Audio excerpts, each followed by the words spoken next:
ఫ్రెషర్లకు ఈ ఏడాది మొదటి 6 నెలల్లో ఉపాధి అవకాశాలు మెరుగుపడనున్నాయి. కంపెనీల్లో ఫ్రెషర్ల నియామకాల ధోరణి 6% పెరిగినట్టు టీమ్ లీజ్ ఎడ్టెక్ తెలిపింది. 2023 మొదటి 6 నెలల్లో ఫ్రెషర్ల నియామకాల ధోరణి 62%గా ఉంటే 2024 మొదటి 6 నెలలకు సంబంధించి 68%కి పెరిగినట్టు పేర్కొంది.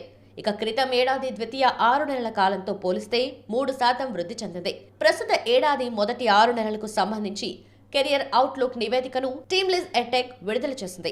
అన్ని రకాల విభాగాల్లో ఉద్యోగుల నియామకాల ఉద్దేశం ప్రస్తుత ఏడాది జనవరి-జూన్ కాలానికి స్వల్పంగా పెరిగి 79.3%కి చెందింది.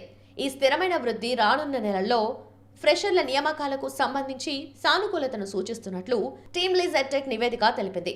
ఫ్రెషర్లను ఉద్యోగాల్లోకి తీసుకునే విషయంలో ఈ-కామర్స్ అండ్ టెక్నాలజీ స్టార్టప్లు, ఇంజనీరింగ్ అండ్ ఇన్ఫ్రాస్ట్రక్చర్, టెలికమ్యూనికేషన్స్ కంపెనీల్లో ఉద్దేశం వ్యక్తమైంది. ఇక ఐటీ రంగంలో మాత్రం గతేడాది మొదటి 6 నెలల్లో పోలిస్తే ఈ ఏడాది మొదటి 6 నెలల్లో ఫ్రెషర్లను తీసుకునే ఉద్దేశం తగ్గుముఖం పట్టింది. 49% నుంచి 42%కి తగ్గింది.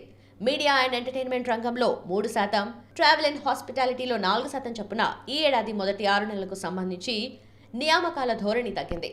Graphic designer, legal associate, chemical engineer, digital marketing ఎగ్జిక్యూటివ్లకు సంబంధించి ఫ్రెషర్లకు డిమాండ్ నెలకొంది.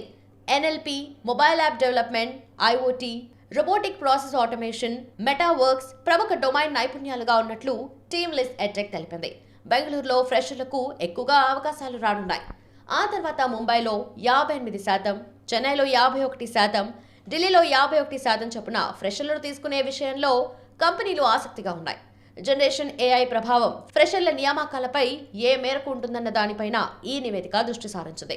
Software developer, financial analyst, HR executive, graphic designer, market research analyst, technical రైటర్లు, లీగల్ అసిస్టెంట్ల ఉద్యోగాలపై ప్రభావం ఉంటుందని గుర్తించింది. ఎప్పటికప్పుడు కొత్త టెక్నాలజీలను నేర్చుకోవటం, వాటిని అమలు చేయటం అన్నవి ఫ్రెషర్లకు ఉపాధి అవకాశాలను పెంచుతాయని తెలిపింది. కనుక ఫ్రెషర్లు తమ నైపుణ్యాలను పెంచుకోవటమే కాకుండా జనరేషన్ ఏఐతో కలిసి పనిచేసే విధంగా ఉండాలని సూచించింది. 18 రంగాల నుంచి 526 చిన్న, మధ్య, భారీ కంపెనీలను విచారించిన టీమ్ లీజ్ ఎడ్టెక్ ఈ వివరాలను నివేదికలో పొందుపరిచింది.